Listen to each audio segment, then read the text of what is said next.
A 200-pound English Mastiff with a mysterious past arrived at the Henderson home, a ghost of a dog. For 41 nights, he refused to be touched, a silent, immovable presence. He was found on a highway at 3 o'clock in the morning, with no collar and no history. 3 foster families had already given up on him. The rescue was out of ideas. Then, a 5-year-old girl did something no one else had thought to do.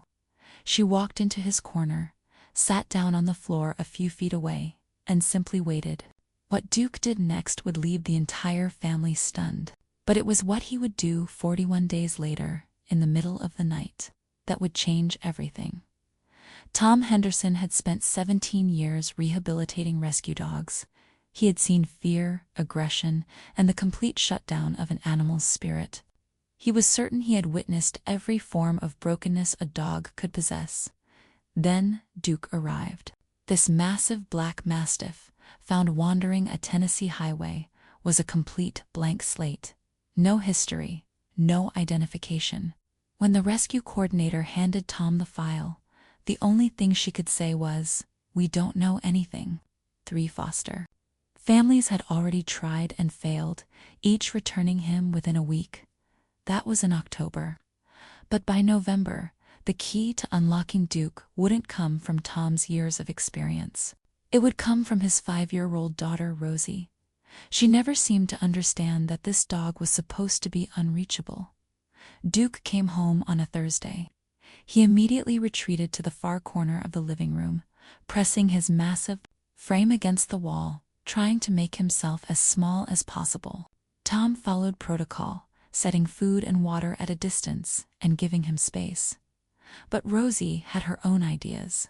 When she got home from kindergarten, she bypassed the kitchen and stopped in front of Duke's corner. Without a word, she sat cross-legged. On the floor, hands folded in her lap, perfectly still, Tom watched from the hallway, holding his breath. There was no rushing, no reaching out. She just sat there, patient and quiet, as if she had all the time in the world. 22 minutes passed.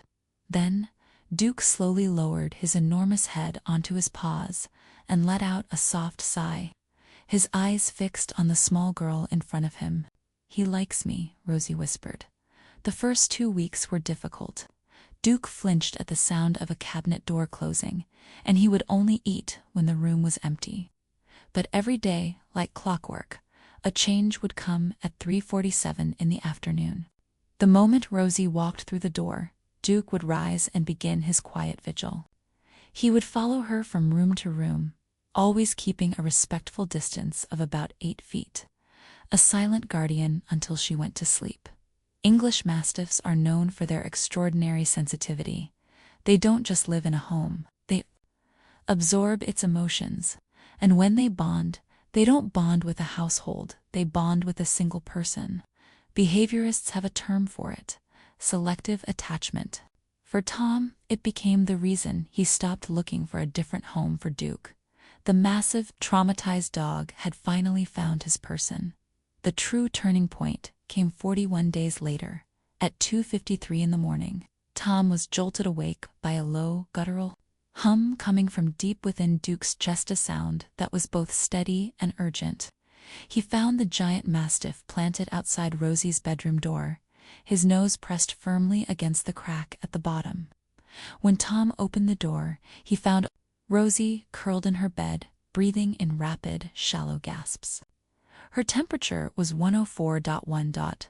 The doctor at the urgent care later confirmed that just 1 more degree and she would have suffered a febrile seizure.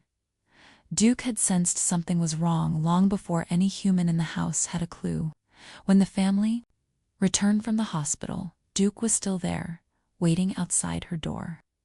Tom sat on the floor beside him, exhausted and overwhelmed. For the first time in 41 days, Duke leaned his heavy body against Tom's side and let out a long, slow, steady breath. He had finally chosen to touch someone. 3 days later, Tom filed the permanent adoption papers. Today, Duke is 4 years old and weighs over 200 pounds. Every night, he takes his place outside Rosie's bedroom door. It's not a trained behavior. It's a promise. It all started because a 5-year-old girl sat down on the floor and simply waited.